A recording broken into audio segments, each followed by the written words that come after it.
players who previously tested positive for COVID are coming up with positive tests again. What are your sources saying, Brian? Yeah, this is obviously concerning. It's happened in the last few days or week or so, 2 weeks, several players, and this is something that, the CDC doesn't have a handle on yet. We really don't know how long immunity lasts. We don't know whether it has to do with viral load and things like that are all medical terms. We also, there's also players who have been testing positive since March, and that's been 10 months. And maybe if they tested positive in March or April, when the testing wasn't as developed and there were possibilities of false positives, that some players who may test positive again didn't really have it the first time. But this is something that the league believes has happened. They believe they've had several incidences of reinfection. And this is an education point for the league, Rachel. As you were mentioning, one of the things that has been happening, there's so many players, hundreds of players, I really do believe, in talking to people that have had this virus over the last 7 to 10 months, believe that they have a level of immunity and they're operating like that away from the court, and that could be contributing to the rise in cases. So part of this reality is that they have to educate players and say, just because you've had it doesn't mean you can act like you would in a normal time. How do you think everything that we just discussed, everything that the league has put out, they're going to now start doing, is going to sit with teams and players, and how effective do you think it's going to be? Well, being stuck at home is going to be a big pushback because there are players who are routinely going out to dinner with one another, routinely spending time away from their homes. Again, because so many of them believe they have antibodies, and frankly, most of them probably do. But the problem, Rachel, is not necessarily the infections, it's the contact tracing.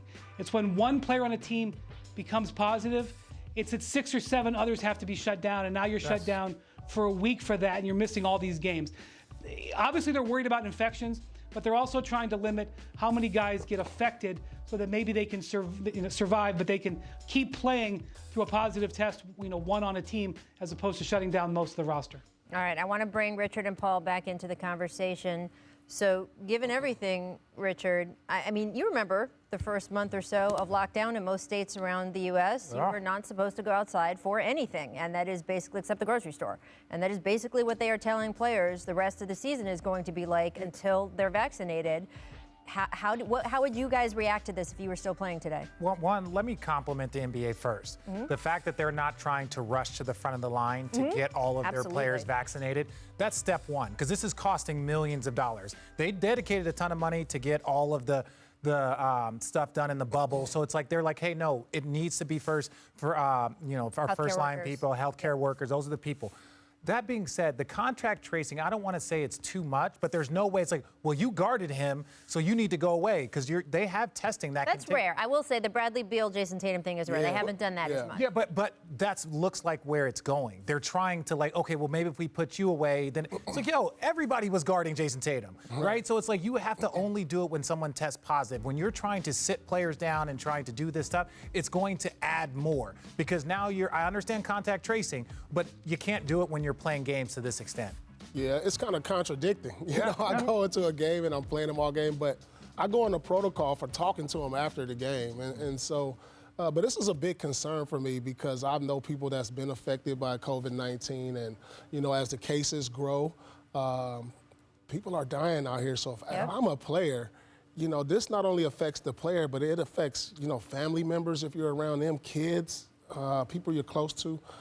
And this is a real concern of mine. I think we really need to really take a step back as a league and take this a little more serious, because me personally, I know people have been affected by COVID-19 and has lost their lives. And, as the number of cases continue to grow, I'm not even sure about even moving forward. I know there's a lot of money involved in the NBA, but is it worth a person's life at the end of the day? Yeah, I mean, look, I think what you're seeing today, these new protocols, it is what you say, Paul, it is the NBA saying, all right, we got to take it more seriously even than we have been. We've got to tighten up. I want to make a point about the contact tracing, though, Richard. I think the Beal-Tatum case is a bit of an outlier.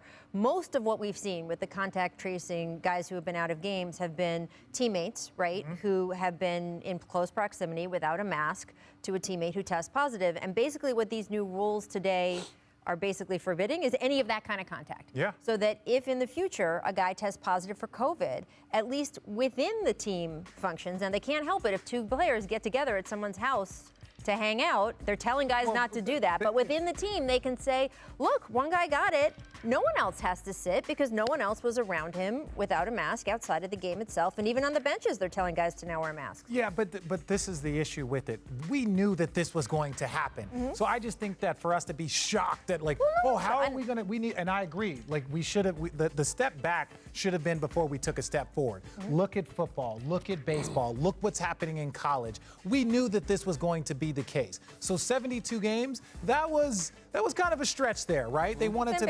It was ambitious. The second half of the schedule kind of. Yes, and that's why they did it. But ultimately, I think the best thing for this to continue is just to push through. Yes. We know that's the only way. It's going to get ugly. Teams are going to should be second, might be seventh. The 8th team might be third. You don't know. But if you're going to, and the players are okay with their own personal safety, and they are willing to set up and do this, I think you just continue to push forward with all the protocols and realizing that it might end up being a 50-game season. And I'm okay with it as long as the players are okay. Yeah, that's the question I have. How does it affect guys who are missing games? Like the Celtics have had 3 games postponed. Yep. Will they have a chance in the season to make up those games or not? Because if not, then you have a number of teams not playing the same amount of games. Yeah. But it could come to that possibility. Then you cram it in games at the end of the year. You're playing back to back to back. That's going to affect teams also. Thanks for watching ESPN on YouTube. For live streaming sports and premium content, subscribe to ESPN+.